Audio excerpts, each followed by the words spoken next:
Cancel হওয়ার পর আপনার বিজনেসের উপর হ্যাম্পার হয়, আপনার কন্টেন্টের রেলেভেন্সির উপর হ্যাম্পার হয়, অনেক কিছুর উপরেই হ্যাম্পার হয়।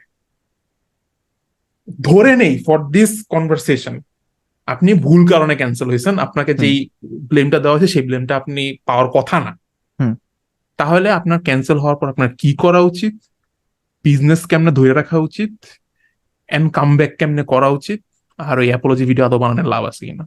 আর একটু কনটেক্সট লাগবে, কারণ কি লেভেলের ক্যান্সেল এটাও ইম্পর্টেন্ট, কি কারণ ওইটা একটু জাস্টিফাই করো। ধরেন যে ক্যান্সেল হইছে রিলিজিয়াস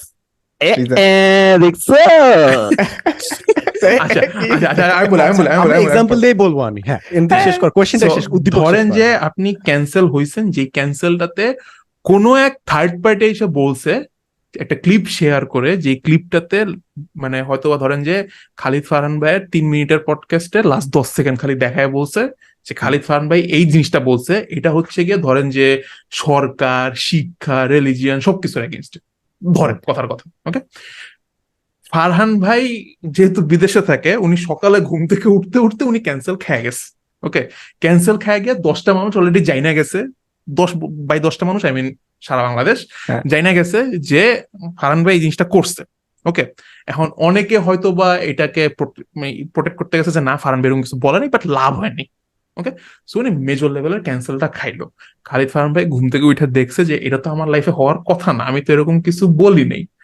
এখন যেহেতু উনি কোনো দোষ করে নাই এই হাইপোথিসিসে, সো উনি নেক্সট কি করবে? উনি কি মানে ব্যবসা কেমনে বাঁচাবে, ব্যাক করবে কেমনে? তাহলে আমরা দুইটা এক্সাম্পল দেখি, আমরা সরাসরি দুইটা এক্সাম্পল দেখি। সেটা হচ্ছে কিছুদিন আগে যেরকম এফকে কে নিয়ে অনেক কন্ট্রোভার্সি হয়েছে যে আচ্ছা পেমেন্ট নিয়ে ঝামেলা হয়েছে। সো ও তো কন্টেন্ট বানাচ্ছে, আমি একটু এখনই আমি ফেসবুকে তা চেক করলাম, লাইক পার ভিডিওতে 30,000 রিয়াকশনস, 8,000 রিয়াকশনস, তার মানে ভিউজ লাখখানেকের কাছে যাচ্ছে। সো হ্যাঁ, আই গেস একটা স্ট্রাইক খাইছে, একটু মাই খাইছে, একটু ধরা খাইছে, বাট এখন like he is back into making content. So that's first example. আগে থেকে কমছে, ওই ধরনের ব্লাইন্ড সাপোর্ট হয়তো আগের মতো পাবে না, but he is doing his stuff আর কি, চলে যায় না, he still in the game. Second যদি আমরা বড় এক্সাম্পল দেই, যেরকম PewDiePie and his bridge story, যে খেলার মাঝখানে he said the N word, আমরা এন ওয়ার্ড বলতে কি আমরা ক্যান্সেলড হবো? হ্যাঁ, না, আমরা তো কিছু আচ্ছা বলা দরকার নেই, দরকার নেই, হ্যাঁ ট্রাই করে দেখবো একবার একটা। কেন তোমরা কি কালাইয়া বলে না সবাই? এটা তো এটা চিটিয়া কালাইয়া, ওটা ভাই এখানেও সেফ গেলস আপনি দেখতেছেন।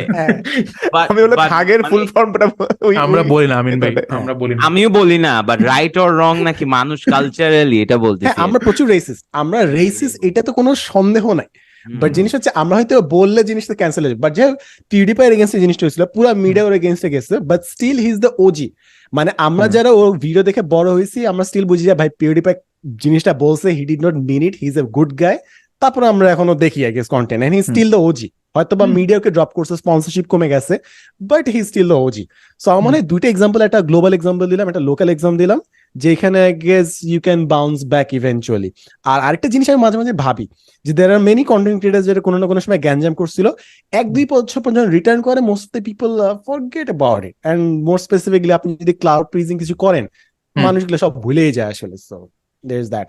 এখানে কিন্তু লোগান পলও কিন্তু একটা ভালো লোগান পল, হ্যাঁ এই আমি বলতে যাচ্ছিলাম, এত কিছু কইরেও যে টিকে আছে, স্টিল কামাইতেছে, এটা অবাক করা বিষয়। প্রাইম খাইতেছে মানুষ একদম।